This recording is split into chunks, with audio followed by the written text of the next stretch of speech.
இன்றைக்கு அநேகர் பாவத்திலிருந்து விடுதலை அடைய வேண்டும் என்று பல விதத்தில் முயற்சி எடுக்கிறார்கள். நிறைய ஜெபம் பண்ணுறாங்க, உபவாசம் எடுக்கிறாங்க, பல பாஸ்டர்ஸை சந்தித்து ஜெபம் பண்ணுறாங்க, எனக்கு இந்த பாவத்திலிருந்து விடுதலை வேணும், எல்லோரும் ஜெபிக்கிறாங்க. ஆனாலும் பாவத்திலிருந்து விடுதலை பெற முடியாமல் இருக்கிறாங்க. பெற்றோருக்கு தெரியாமல் சிலர் ரகசியமாக பாவங்களில் ஈடுபடுறாங்க, சிலர் அந்தரங்கமாக இருக்கிறாங்க.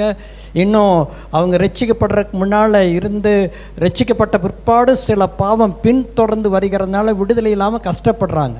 இப்போ அவர்களெல்லாம் விடுதலை அடைவதற்கு ஒரு வழி இருக்கிறது. அதை தான் இந்த நாளிலே உங்களுக்கு நான் அறிவிக்கும்படியாக விரும்புகிறேன். அது என்னவென்றால், வசனத்தை வாயால் சொல்லும் பொழுது கட்டாயம் விடுதலை பெறுவார்கள். அப்போது எப்படின்னு கேட்டிங்கன்னா, இப்போ பாவம் என்பது ஒரு அசுத்தம், பாவம் என்பது சாத்தானுடையது. பாவம் சரீரத்துக்குள்ளே இருந்தால் அந்த பாவம் வெளியேறணும். எப்படி அந்த பாவம் வெளியேறனா வெளியில் வரணும். எப்படி வெளியில் வரணும்னா, தேவனுடைய வார்த்தையை சொல்ல சொல்ல சொல்ல அந்த வார்த்தையினாலே அது வெளியில் போயிடும். ஆமென். வார்த்தையினாலே வெளியில் போயிடும். இயேசு பூமியில் இருந்த பொழுது பைபிளில் தெளிவாய் சொல்லப்பட்டிருக்கிறது, வார்த்தையினாலே பிசாசை துரத்தினார்.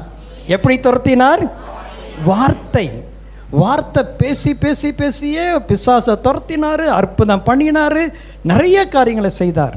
அதனாடி வார்த்தைக்கு பெரிய வல்லமை இருக்கிறது. இயேசு என்ன சொன்னார்? மனுஷன் அப்பத்தினாலே மாத்திரமல்ல, தேவனுடைய வாயிலிருந்து புறப்படுகிற ஒவ்வொரு வார்த்தையினாலும் பிழைப்பான்ட்டார். அப்போ அவங்க பிழைச்சிருவாங்க, பாவத்திலிருந்து விடுதலை அடைவாங்க.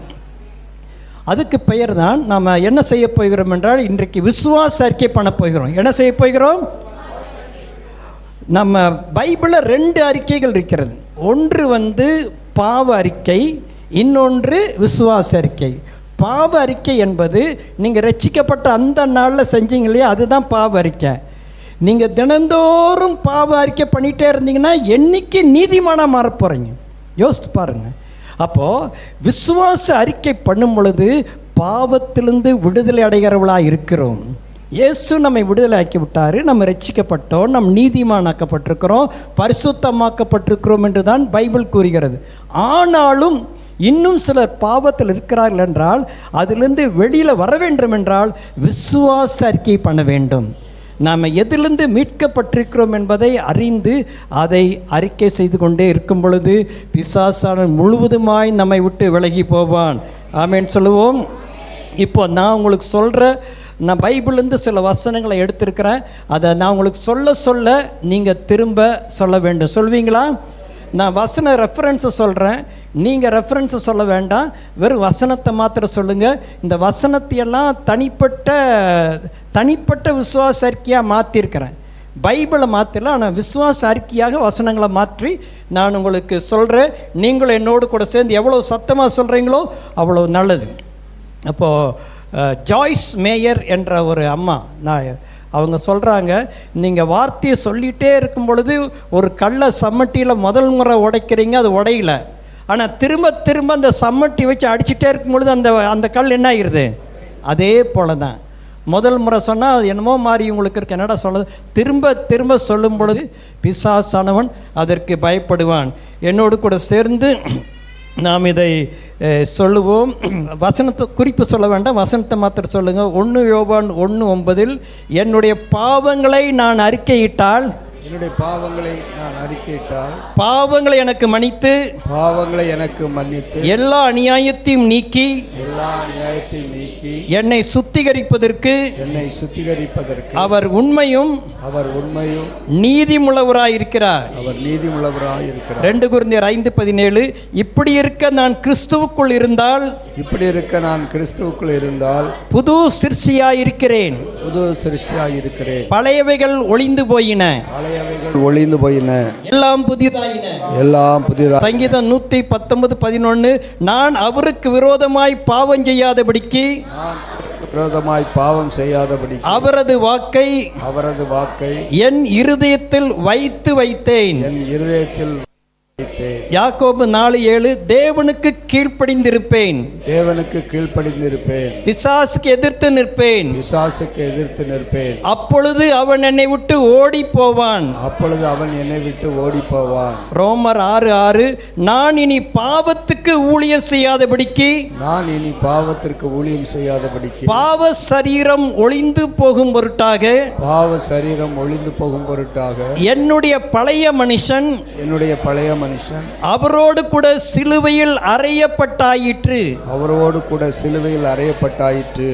ரோமர் 6:13 நான் என் அவயவங்களை அநீதியின் ஆயுதங்களாக பாவத்திற்கு ஒப்புக்கொடாமல், நான் என்னுடைய அவயங்களை அநீதியின் ஆயுதங்களாக பாவத்திற்கு ஒப்புக்கூடாது, என்னை மரித்தோரிலிருந்து பிழைத்திருக்கத்தக்கதாக, என்னை மரித்தொழிந்து பிழைத்திருக்கத்தக்கதாக தேவனுக்கு ஒப்பு கொடுத்து, தேவனுக்கு ஒப்பு கொடுத்து, என் அவயவங்களை நீதிக்குரிய ஆயுதங்களாக, நீதிக்குரிய ஆயுதங்களாக தேவனுக்கு ஒப்பு கொடுத்திருக்கிறேன், தேவனுக்கு ஒப்பு கொடுத்திருக்கிறேன். ரோமர் 6:14 நான் நியாயப்பிரமாணத்துக்கு கீழ்ப்பட்டிராமல், நான் நியாயப்பிரமாணத்திற்கு கீழ்ப்பட்டிராமல், கிருபைக்கு கீழ்ப்பட்டிருக்கிறபடியால், கிருபைக்கு கீழ்ப்பட்டிருக்கிறபடியால், பாவம் என்னை மேற்கொள்ள மாட்டாது, பாவம் என்னை மேற்கொள்ள மாட்டாது. ரோமர் 6:19 அக்கிரமத்தை நடப்பிக்கும்படி முன்னே நான், அக்கிரமத்தை நடப்பிக்கும்படி முன்னே நான் என் அவயவங்களை அசுத்தத்திற்கும் அக்கிரமத்திற்கும் அடிமையாக ஒப்பு கொடுத்தது போல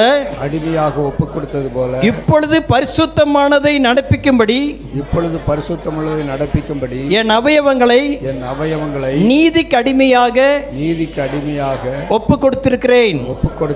ரோமர் 6:22 இப்பொழுது நான் பாவத்தினின்று விடுதலையாக்கப்பட்டு, பாவத்திலிருந்து விடுதலையாக்கப்பட்டு தேவனுக்கு அடிமையானதினால் பரிசுத்தமாகுதல் எனக்கு கிடைக்கும் பலன், முடிவோ நித்திய ஜீவன். ரோமர் 8:1 ஆனபடியால் கிறிஸ்து இயேசுக்குட்பட்டவனாயிருந்து, கிறிஸ்து இயேசுக்குள் உட்பட்டவர்களாய் மாம்சத்தின்படி நடவாமல் ஆவியின்படி நடக்கிற எனக்கு ஆக்கினை தீர்ப்பு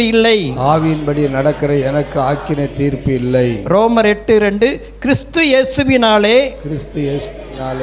ஜீவனுடைய ஆவியின் பிரமாணம் என்னை பாவம் மரணம் என்பவைகளின் பிரமாணத்தினின்று விடுதலையாக்கிற்று. ரோமர் 12:1 நான் என் சரீரத்தை பரிசுத்தமும் தேவனுக்கு பிரியமான ஜீவ பலியாக ஒப்பு கொடுத்திருக்கிறேன். 1 கொரிந்தியர் 6:15 என் சரீரம் கிறிஸ்துவின் அவயவங்கள் என்று அறிந்திருக்கிறேன். அப்படி இருக்க நான் கிறிஸ்துவின் அவயவங்களை வேசியின் அவயவங்களாக்க மாட்டேன், அப்படி செய்யவும் மாட்டேன். 1 கொரிந்தியர் 6:19 என் சரீரமானது நான் தேவனால் பெற்றும் என்னில் தங்கியும் இருக்கிற பரிசுத்த ஆவியினுடைய ஆலயமாய் இருக்கிறதென்றும், நான் என்னுடையவன் அல்லவன் என்றும் அறிந்திருக்கிறேன். கலாத்தியர் 2:20 கிறிஸ்துவுடனே கூட சிலுவையில் அறையப்பட்டேன், ஆயினும் பிழைத்திருக்கிறேன். இனி நான் அல்ல, கிறிஸ்துவே எனக்குள் பிழைத்திருக்கிறார். நான் இப்பொழுது மாம்சத்தில் பிழைத்திருக்கிறதோ என்னில் அன்பு கூர்ந்து எனக்காக தம்மை தாமே ஒப்பு கொடுத்த தேவனுடைய குமாரனை பற்றும் விசுவாசத்தினாலே பிழைத்திருக்கிறேன்.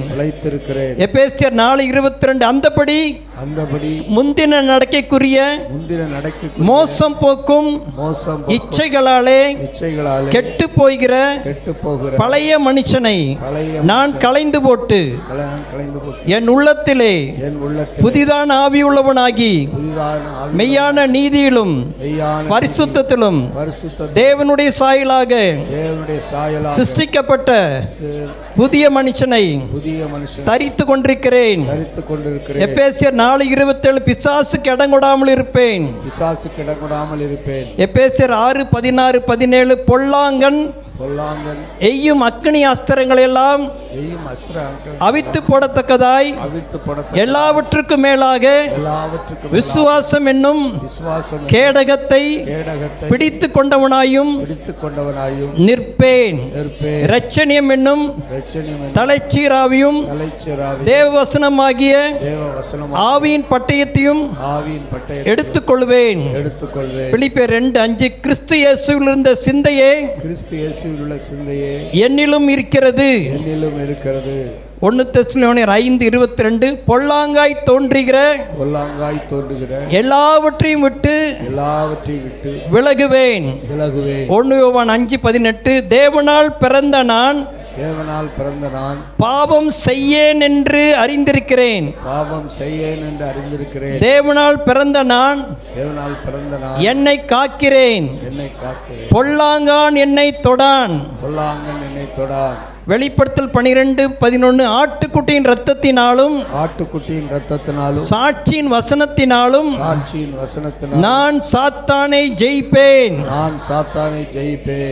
கலாத்தியர் 5:24 கிறிஸ்துவை உடைய நான் என் மாம்சத்தையும் அதன் ஆசை இச்சைகளையும் சிலுவையில் அறைந்திருக்கிறேன். 2 கொரிந்தியர் 7:1 நான் மாம்சத்திலும் ஆவியிலும் உண்டான எல்லா அசுசியும் நீங்க என்னை சுத்திகரித்துக் கொண்டு பரிசுத்தமாகுதலை தேவ பயத்தோடு பூரணப்படுத்துவேன். 1 தெசலோனியர் 4:7 தேவன் என்னை அசுத்தத்திற்கல்ல பரிசுத்தத்திற்கே அழைத்திருக்கிறார். 1 பேதுரு 1:15 என்னை அழைத்தவர் பரிசுத்தராய் இருக்கிறது போல நானும் என் நடக்கை எல்லாவற்றிலும் பரிசுத்தவானாய் இருப்பேன். 1 யோவான் 5:4 தேவனால் பிறப்பதெல்லாம் உலகத்தை ஜெயிக்கும். என்னுடைய விசுவாசமே உலகத்தை ஜெயிக்கிற ஜெயம். ஆமே. நல்ல கரங்களை தட்டி கர்த்தரை மகிமைப்படுத்துவோம். இப்போ இவ்வளவு நேரம் சொன்ன இந்த விசுவாசம் இருக்கே கொஞ்சம் அதிகமாக இருந்தாலும் பரவாயில்ல. இதை பாவத்திலிருந்து இன்னும் யார் யார் விடுதலை பெற முடியாமல் கஷ்டப்படுகிறார்களோ இதை தினந்தோறும் சொல்ல சொல்ல அந்த அசுத்தங்களெல்லாம் வெளியேறிடும். அந்த வார்த்தையிலே வெளியில் போயிடும். ஏன்னா இயேசு சொன்னார், நான் சொன்ன உபதேசத்தினாலே நீங்கள் இப்பொழுதே சுத்தமாக இருக்கிறீர்கள். உபதேசங்கிற தேவனுடைய வார்த்தை. அந்த வார்த்தை வந்துட்டு அப்படியே இருக்கணும். அந்த வார்த்தையிலே போயிடும். அவ்வளோ பெரிய வல்லமை தேவனுடைய வார்த்தைக்கு இருக்கிறது. ஆமேன். ஸோ இதை தெரிஞ்சவங்களுக்கு நீங்கள் அறிமுகப்படுத்தி வைங்க. அது மாத்திரம் இல்லை, பாவத்தை மேற்கொள்ள விசுவாச அறிக்கை என்கிற புஸ்தகம் நாம் வெளியிட்டிருக்கிறோம். சின்ன ஒரு புஸ்தகம், வசனம் எழுதியிருக்குது.